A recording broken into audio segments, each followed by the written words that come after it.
ትልቅ ለውጥ ነው ያየነው። መጀመሪያ በዚህ ለማለፍ አስቸጋሪ ነው።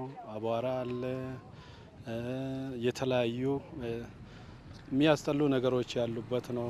እንደዚህ አይነት ውበት አልነበረውም። ሰዎች ቤቶች እንደዚህ ተጠጋግተው የተሰሩና ለማለፍም አስቸጋሪ የነበረ መንገድ ነበር። አሁን ግን በጣም ውብ ሆኖ ትልቅ ለከተማም ትልቅ ውበት ሰጥቷል። የኮሪደር ልማቱ፣ የመንገድ አሰራሩ ያ ሁሉ በጣም ሁል ጊዜ በዚህ ሲመላለስ በጣም ነው ደስ የሚለኝ። ትልቅ እንደ ሃይዌይ ነው የተሰራው። ለውጥ አለው። ደረጃን የጠበቀ ነው። የከተማንም ውበት ጎላ አድርጎ ያወጣ መንገድ ነው። እዚህ ቀደም የነበረው መንገዶች ላይ የነበሩ ችግሮች ከባድ ችግሮች ነበሩ። ክረምት ወቅት ላይ ጭቃ በጣም ያስቸግር ነበር እና ለምሳሌ ወላድ እናቶችን ወደ ሐኪም ቤት ወይም ወደ ጤና ጣቢያ ለማድረስ ቻሌንጆች ነበሩ። ነገር ግን አሁን ደግሞ የመንገድ አስተዳደር በሚሰራው ስራዎች ላይ ሰፊ ስራ እንደ ሆሳዕና ከተማ ተሰርቷል። በእያንዳንዱ ቀበሌያት ላይ በጣም የሚያስደንቅ ስራ ተሰርቷል እና ስራው ሲሰራ ያው የህዝቡን ጥያቄ የፈታ እንደሆነና ከዚህ በኋላም ደግሞ ሰፊ ስራ ሊሰራ እንደሚችል ያየንበት ሂደት አለ። ሀብት ነው፣ ልማት ነው። ልማት ደግሞ ሀብት የሁሉ ስለሆነ የህዝብ ስለሆነ ሰው ያለውን ነገር በስርዓት መጠቀም መቻል አለበት። ለምሳሌ እዚህ ግሪን የተሰሩ ሳሮች ምናምን አለ። ያ መረገጥ የለበትም። የተተከሉ ጽዶች አሉ። ለውበት ተደርጎ የቅጠል ዛፍ ምናምን አለ። እነዚህ በሚያስፈልገው እንክብካቤ እንዲያድግ የሁሉ እጅ መኖር አለበት፣ መጠበቅ አለበት።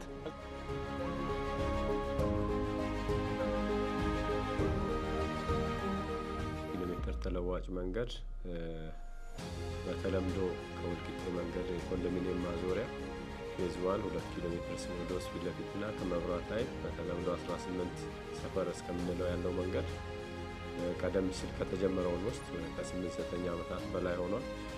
የመጀመሪያ የወሰደ ኮንትራክተር ባለመፈጸሙ ምክንያት ኢራ ራሱ ወስዶ እየሰራ ያለ ፕሮጀክት ነው። ይህ ፕሮጀክት የተወሰነ የመጓተት ሂደት ነበረው።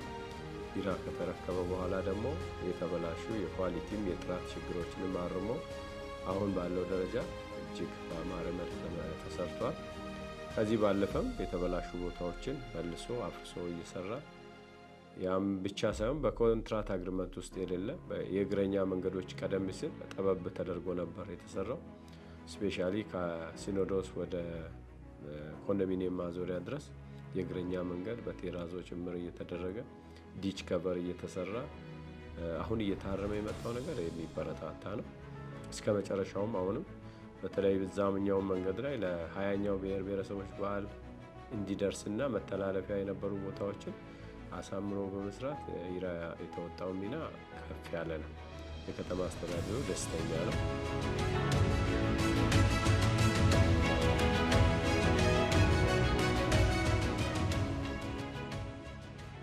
ከወልቂጤ ወደ ወላይታ የሚያገናኝ ባይፓስ ሮድ ፕሮጀክት ነው። ፕሮጀክቱ ወደኛ ከመጣ ጊዜ ጀምሮ በጃንዋሪ 2023 ጀምሮ ፕሮጀክቱ በዲስትሪክቱ እየተሰራ የነበረ ፕሮጀክት ነው። ጠቅላላ 5.1 ኪሎ ሜትሩን የአስፋልት ስራ አጠናቀናል። የእግረኛ መንገድ ጨምሮ ሙሉ ስራውን አጠናቀናል። ከዛ በተጨማሪ የመንገድ ቅብ ስራውንም ሌት ተቀን በመስራት ኢትዮጵያ ብሔር ብሔረሰብ በዓል ተከብሮ እንዲያልፍ ጥሩ አፈጻጸም አሳይተናል። ባይፓስ ስለሆነ ለከተማውም ለክልሉም እንደ አዲስ አማራጭ ሊንክሩ ማገናኛ ስለሆነ የሁለቱም መንገዶች በተሻለ አፈጻጸምና ጥራቱን በጠበቀ ሁኔታ ጨርሰን አስረክበናል።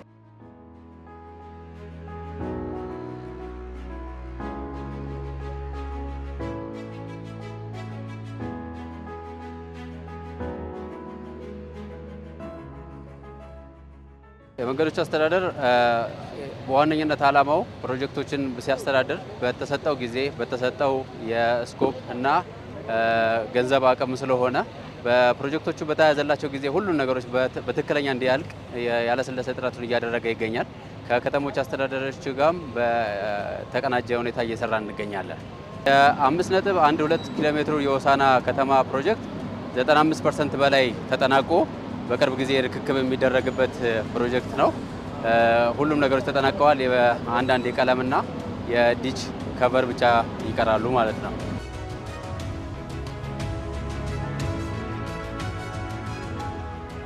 ወደ ወላይታ የሚሄደው መንገድ የሚያገናኝ ከተማ ውስጥ ዙሩ ካለው መጨናነቅን የሚቀንስ ዋና ተመራጭ መንገድ ነው የሚሆነው። ትራፊክ ፍሰቱንም በዚህ እንደሚሆን ነው የሚጠበቀው። ስለዚህ እንደ ማሳለጫ መንገድ አንደኛ ለከተማው ስራ እንቅስቃሴ ለኢኮኖሚያዊ ጠቀሜታ የሚያመጣና ህብረተሰቡን በጣም ፍላጎት የነበረው እንዲሰራለት ብዙ ጊዜ ጠየቀ የነበረ መንገድ ከመሆኑ አንጻር ያን የሚጠበቅበትን አገልግሎት ያገኛል ብለን ነው። ሌላ ተቋራጭ ነበረ። ተቋርጦ አለም ገና ዲስትሪክት ቴክ ኦቨር አድርጎ እንዲሰራ ነው የተደረገውና ወደ 2023 አካባቢ ላይ ነው አለም ገና ዲስትሪክት ኮሜንስ ያደረገው። አጠቃላይ የመንገዱ ርዝመት ወደ 5.12 ኪሎ ሜትር ገደማ ነው። በሁለት ሎት ነው የተከፈለው።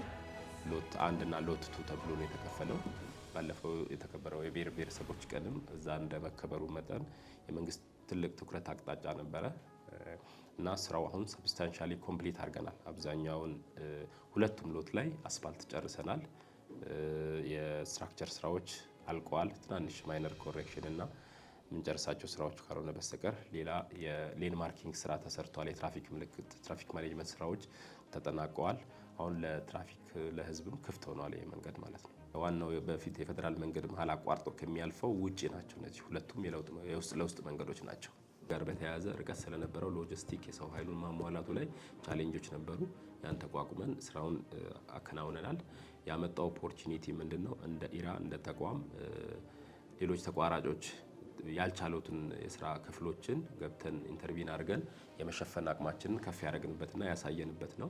አለም ገና ዲስትሪክት መሰረታዊ አወቃቀሩ ለመንገድ ጥገና የተዋቀረ ቢሆንም ከመንግስት በተሰጡ ተጨማሪ ተልእኮዎች የግንባታ ስራዎችን በተለያዩ ቦታዎች ላይ ገብቶ ያከናውናል።